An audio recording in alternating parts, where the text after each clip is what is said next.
Deprem, karanlık, örümcek, yükseklik. Hepimiz bir şeylerden az ya da çok korkarız. Fakat bazılarımız bazı şeylerden çok daha fazla korkar. İşte bugünkü konumuz da tam olarak bu. Fobilerimiz. Fobi, Yunanca'daki phobos kelimesinden gelmektedir. Phobos, Yunan mitolojisinde korku ve panik tanrısıdır. Savaş tanrısı Ares ve aşk tanrısı Afrodit'in oğludur. Aşk ve savaşın doğurduğu korku ve paniği simgeler. Fobilerle ilgili bilinen en eski vaka tıbbın babası olarak bilinen Hipokrat tarafından aktarılmıştır. Milattan önce 5. yüzyılda Hipokrat, Nikanor adında bir adamdan bahseder.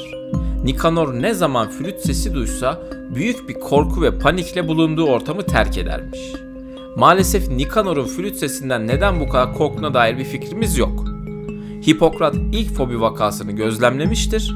Ancak fobi kelimesi tarihte ilk defa kullanılmadan önce 500 yıl daha geçecektir. Hipokrat'tan 500 yıl sonra Romalı büyükhekim Celsus fobi kelimesini ilk kez hidro ön 2 ile kullanır.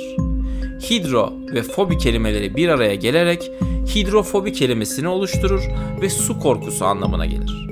Fakat garip bir şekilde Celsus'tan sonra fobi kelimesi tekrar kullanılmadan önce tam 1800 yıl geçmiştir.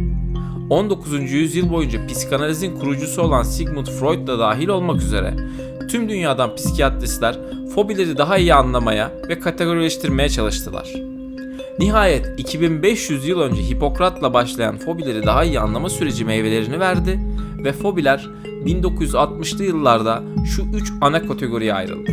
Spesifik fobiler. Belirli bir obje ya da duruma karşı olan fobiler bu gruba aittir. Kapalı alan korkusu anlamına gelen klostrofobi ya da böcek korkusu olarak da bilinen entomofobi bu ilk gruba aittir.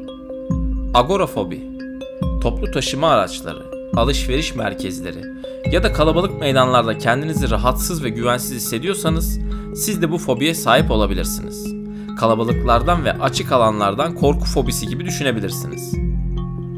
Sosyal kaygı bozukluğu, diğer adıyla sosyal fobi. Bu fobiye sahip olan bireyler başkaları tarafından yargılanmaktan ve toplum tarafından benimsenmemekten öylesine endişe ederler ki sosyal yaşamlarını büyük ölçüde kısıtlarlar. Üzerlerinde sosyal baskı hissettikleri durumlarda panik atak bile geçirebilirler. Günümüzde fobiler hakkında her zamankinden daha çok şey biliyoruz. Dünya üzerindeki her 100 kişiden 5'i en az bir fobiye sahip. Kadınlar erkeklere oranla fobi sahibi olmaya 2 kat daha yatkın ve maalesef fobi sahibi olan insanlar intihara daha meyilli. Günlük hayatlarımızı değiştikçe bizler de yeni fobiler edinmeye başlıyoruz. Örneğin cep telefonundan ayrı kalma korkusu anlamına gelen nomofobi doğal olarak literatüre son yıllarda girdi. Tanımlanmış 400'den fazla türüyle fobiler kesinlikle tıp dünyasının üzerinde çok daha fazla kafa yorması gereken bir konu. Şimdi gelin en yaygın fobilere bir göz atalım. Araknofobi yani örümcek korkusu. Dünyanın en yaygın fobisi. Amerika Birleşik Devletleri'nde nüfusun %30'u bu 8 bacaklı hayvanlardan çok korkuyor. Ofidiofobi, diğer adıyla yılan korkusu. Eğer şu an gördüklerinizden rahatsız oluyorsanız dünyadaki en yaygın ikinci fobiye sahip olabilirsiniz. Akrofobi, daha yaygın adıyla yükseklik korkusu. Sanırım en iyi bildiğim fobi bu. Çünkü kendimi bildim bileli bu fobiye sahibim. Yüksek bir yerde çalışan insanlara bakamam. Teleferiğe binemem. Çok yüksek katlı bir binanın balkonunda bile duramam. Eminim bu bahsettiğim fobilerden en az birini daha önce duymuşsunuzdur. Gelin biraz da nadir görülen fobilere göz atalım. Desidofobi, karar verme korkusu. Bu fobiye sahip olan kişiler günlük hayatlarındaki sıradan kararları bile verirken çok zorlanırlar. Marketten çikolata alırken bile hangi markayı alacaklarına karar veremezler. Çoğu zaman başkalarının kararlarına uymayı, kendi kararlarını vermeye tercih ederler. Ve fobilerin fobisi. Hepsine hükmedecek tek bir fobi. Fobofobi. Fobi korkusu. Genellikle hali hazırda başka fobilere sahip kişilerde daha sık görülür. Kişi fobi sahibi olmaktan korkar ve bu insanlar için sahip olabilecekleri fobilerin hiçbir sınırı yoktur. Kendi zihinlerinde bir fobi oluşturup sonra o fobiye sahip olmaktan korkabilirler. Fobilerimize tam olarak neyin sebep olduğunu söylemek maalesef her zaman mümkün değil. çoğunlukla geçmişte yaşanmış olayların izi olarak karşımıza çıkan fobiler, kimi zaman da çocukluğumuzda yaşadığımız olaylar sonrası zihnimizde yer edinmiş olabilir. Size bir başka fobimden daha bahsetmek istiyorum. Ben de fobimi birçoklarınız gibi çocukluğumda edindim. Annem ne zaman düdüklü tencerede bir şey pişirse mutfağın kapısını kapatırdı. Bana da asla mutfağa girmemem gerektiğini, mutfağa girersem düdüklünün patlayacağını söylerdi. Tabii annemin amacı beni korumaktı ama istemeden de olsa bana böyle değişik bir fobi kazandırmış oldu. Tam olarak ne zaman hatırlamıyorum ama bu bir yerden sonra inanılmaz bir fobi boyutuna geldi. Ve ben düdüklü tencereyi buzdolabında gördüğümde bile paniklemeye başladım. Hele ki ocağın üstünde olduğu yemeğin piştiği aralıkta başım dönüyordu, midem bulanıyordu, soğuk soğuk terliyordum, anlam veremediğim bazı şeyler hissediyordum. Meğer panik atak geçiriyormuşum ama farkında değilmişim. Çok sonradan anladım bunun bende panik atakları tetikleyecek düzeyde bir fobi olduğunu. Ve bu büyüyünce de geçmedi. Yaşım ilerledi, büyüdüm ama düdüklü tencereden korkmaya devam ettim.